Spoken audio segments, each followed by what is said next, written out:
ایک حرف بھی یاد نہیں ہوگا، حتیٰ کہ جو مصاحف کے اندر، کتابوں کے اندر قرآن مجید چھپا ہوا ہے، صبح کھولیں گے تو کسی ورقے پہ کوئی لفظ نہیں ملے گا، کوئی حرف نہیں ملے گا۔ کعبہ اٹھا لیا جائے گا، زلزلے ہوں گے، اللہ کا قہر و غضب ہوگا، خسف ہوگا، مسخ ہوگا، زمین میں لوگ دھنسا دیے جائیں گے، سورج مغرب سے طلوع ہوگا، دجال کا ظہور، ساری علامات اشراط الساعہ آپ سنتے ہیں۔ لیکن اس سے قبل اللہ تعالیٰ جل شانہ نے تنبیہات رکھی ہیں، ہے وہ عذاب ہی، لیکن عذاب استیصال کے معنی میں نہیں ہے، وہ جھنجھوڑنے کے لیے چھوٹے عذاب اللہ تعالیٰ لوگوں پر بھیجتا رہے گا تاکہ لوگ غافل نہ ہوں۔ ارشاد فرمایا قل هو القادر علی ان یبعث علیکم عذابا من فوقکم، اے حبیب آپ فرما دیجئے اللہ اس بات پہ قادر ہے کہ وہ تمہارے اوپر سے عذاب بھیجے، آسمان سے پتھر اتریں، آسمان سے اللہ کے عذاب نازل ہوں، کڑکتی بجلیاں اور کڑک ان کو آلے، جس تمازی میں ہوا، وہ اس بات پہ اب بھی قادر ہے۔ جب یہاں تک آیت نازل ہوئی تو حضور نے کہا اعوذ بوجہک، اللہ تیری پناہ چاہتا ہوں۔ پھر اس کے بعد یہ کلمات نازل ہوئے او من تحت ارجلکم، یا تمہارے نیچے سے وہ عذاب پیدا کر دے، زلزلے آئیں، طوفان آئیں اور تم مٹا دیے جاؤ۔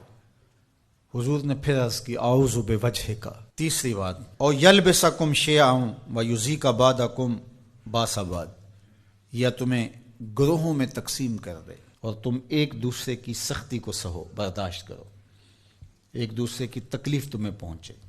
تو حضور نے فرمایا ھذہ اھون یا ھذا ایسر، یہ آسان ہے۔ تو تین طرح کے عذاب ہیں جو اس آیت کریمہ میں ذکر کیے گئے، آسمان سے عذاب نازل ہوں یا تمہارے نیچے سے وہ عذاب پیدا کر دے، اور تیسرا یہ ہے کہ تم تشتت و افتراق میں مبتلا ہو جاؤ، خانہ جنگیاں لگ جائیں، تم ایک دوسرے کو تکلیف پہنچانے کے درپے ہو جاؤ۔ یہ تیسری قسم کا عذاب ہے۔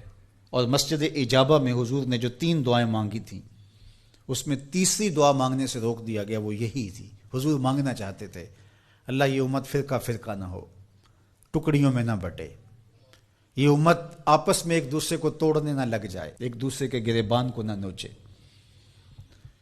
لیکن حضور کو منع کر دیا گیا کہ یہ ہوگا، جب بدکاریاں ہوں گی، جب گناہ ہوں گے تو اللہ جل شانہ اس کے بدلے میں ان پر جو چھوٹا عذاب مسلط کرے گا، جو ان بڑے عذابوں کے مقابلے میں چھوٹا ہے۔ علماء نے لکھا ہے، الزواجر میں بحث کی ہے صاحب زواجر نے کہ جو گناہ کو صغیرہ یا کبیرہ کہا جاتا ہے وہ بڑے کی نسبت سے صغیرہ کہا جاتا ہے۔ چھوٹا گناہ اس لیے کہا جاتا ہے کہ وہ بڑے سے چھوٹا ہوتا ہے، ورنہ جو چیز اللہ کو ناراض کر دے وہ چھوٹی نہیں ہوتی، گناہ بڑا ہی ہوتا ہے۔ جو اللہ کی ناراضگی کا سبب ہو وہ چھوٹی چیز نہیں ہے، وہ بڑی چیز ہے۔ تو جو گناہ صغیرہ کہا جاتا ہے تو اس کا مطلب یہ ہے کہ بڑے کی نسبت سے چھوٹا ہے۔ تو جو چھوٹا عذاب کہا گیا تو چھوٹے عذاب سے مراد جو بڑے کی نسبت کم درجے کا ہے۔ تو عذاب ہے، تو اوپر سے عذاب اور نیچے سے عذاب یہ اس امت پہ نہیں ہوں گے، یعنی قحط نہیں ہوگا، غرق نہیں ہوگا، آسمان سے پتھر نہیں برسائے جائیں گے، لیکن چھوٹے عذاب ان پر مسلط کیے جائیں گے۔ اور ان میں سے قرآن نے یہاں جس عذاب کا ذکر کیا کہ آپس میں تم الجھ پڑو گے، خانہ جنگیوں میں مبتلا ہو جاؤ گے، یہ تمہارا